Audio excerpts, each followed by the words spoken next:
This is exactly how I paid off over $120,000 of student loans on a youth pastor's salary. I went to a college that I couldn't afford, and frankly didn't find out that I couldn't afford it until after I had already graduated and found myself drowning in a sea of debt. The truth is, I just didn't understand money.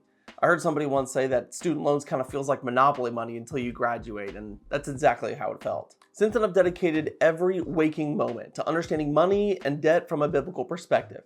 I even wrote my master's thesis on a biblical theology of debt. Today I'm going to share with you the story of how God got me out of debt and the exact strategies that I implemented so you can get out of your student loans and finally become financially free. So the first thing that I did to pay off this debt is I delayed most of my other investments. Now, what I found in the world of financial advisors is kind of two different camps. One who says you should pause everything. Stop investing in your 401k, stop investing in your Roth IRA, don't invest in any brokerage accounts or anything along those lines so you can really focus on paying off this debt. The other camp kind of took an opposite perspective and said, no, you should continue to invest in your 401ks, your retirement accounts, all these different things, and treat student loans by simply making the minimum monthly payment. So what I ended up doing that worked well in my situation was I kept my 401k match, which was 2.5%, and then I kept investing in my Roth IRA. Now, if I were to make a recommendation to someone who's trying to pay off their student loans, I would definitely encourage them to continue investing in their 401k up into the match. You know, this is the only time in your entire life where someone is going to give you 100% return on your money immediately. The problem with not getting your match is that student loans is generally speaking a young person's game, you know, those in their 20s and 30s. And while you're young, even the smallest amount of money put into a retirement account has a massive impact on your retirement. But when I look back at my season of paying off this debt, really the first thing that I did was I aggregated my loans. I took all the individual loans from all the different providers and I put them together in one spreadsheet. That way I was able to see exactly how much I owed, what the minimum monthly payment was on each of them, and then what APR they were sitting at. And then I took this list and went to this really cool free resource on bankrate.com where you're able to plug in your total loan amount, the number of years that you want to or need to pay off your student loans by, and then your interest rate. And what I did is I kind of took the average of all the different interest rates of the student loans that I had, plugged it in at the bottom there, and then played around with that loan term length in order to figure out what does my budget need to look like in order to pay off these student loans. Once I did this, I got to work with my budget and started paying off these student loans using the debt avalanche method, which is basically paying off the student loan that has the highest interest rate first. And you know, if you look this up online, you'll find tons of arguments about which is better, the debt avalanche method or the debt snowball method. And the reality is the difference between these two methods is so insignificant that it's really not worth arguing over. For instance, if you're paying off a $50,000 loan and you're going to do it in 5 years, the difference between these two methods is $500. And I ain't throwing around $500 like it's nothing.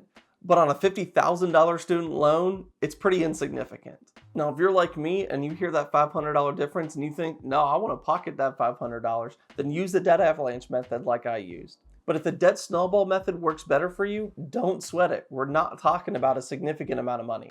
The next thing that I did is I lived within my means. This was tough because the way that I viewed it, none of my income that I earned was mine until I paid off those student loans. So for me, living within my means meant quite literally not spending a dime on things that I didn't need. Every season is going to have its own budget. And in this budget, while I was paying off student loans, I accounted for every single dollar. I spent the first year or so quite literally couch surfing from family friend to family friend. And the only reason why I actually changed that living situation was because I found a bunch of friends from my church who wanted to rent a house with me and who were willing to pay more in their rent in order to keep my rent low. Talk about a godsend. Now, this next thing I did kind of took place several months and years into the process of paying off my student loans, but I avoided lifestyle inflation. My experience paying off student loans was that it was more of an emotional decision than it was a cognitive one, because actually living within my means and avoiding lifestyle inflation was so countercultural.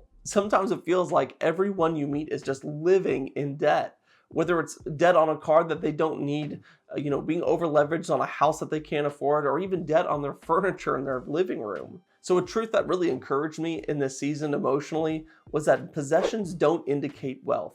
That just because somebody bought a nice house or drives a nice car doesn't actually mean that they're any wealthier than I am. In fact, when I have met people who are just wildly financially successful, often they're the ones driving cars that are older than mine. So when I made the decision to pay off my student loans, I knew it was a counter-cultural decision.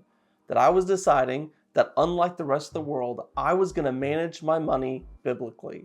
So probably the biggest decision that I made that has increased my net worth is the simple decision to avoid lifestyle inflation. That I'm not going to buy a house when it doesn't make sense to. I'm not going to upgrade my car just because I have the money to do so. And I'm not going to be sitting around on my phone buying stuff on Amazon that I just don't need. The next thing that I did to pay off these student loans was I stayed motivated. The reason why most student loans don't get paid off isn't because the owner doesn't have a budget. It's because the owner failed to stay motivated. And truly, the thing that kept me motivated while I was paying off these student loans was watching YouTube. And this is the reason why I started this channel in the first place. That I want to be somebody who encourages Christians about the true biblical teaching on money. And I want to motivate you to treat financial wisdom, as the book of Proverbs says, like the woman you love. Whether you're paying off student loans, wrestling with another debt, or really just trying to learn what the Bible actually teaches about money, by liking and subscribing below, you are allowing me to continue to create videos just like this one. Now, all this planning and budgeting really led me to one pretty convicting question. What about giving? It doesn't go without saying that the only reason why I was able to pay off these student loans is because God provided the means. And as I budgeted my income that didn't even feel like mine in order to pay off these student loans, I really wrestled with what my giving should look like in that season. And this is where I really hope to just free up your conscience. Because I'm of the opinion that Paul actually meant it when he said in 2 Corinthians chapter 8 that it is acceptable to give according to what a person has and not according to what he doesn't have.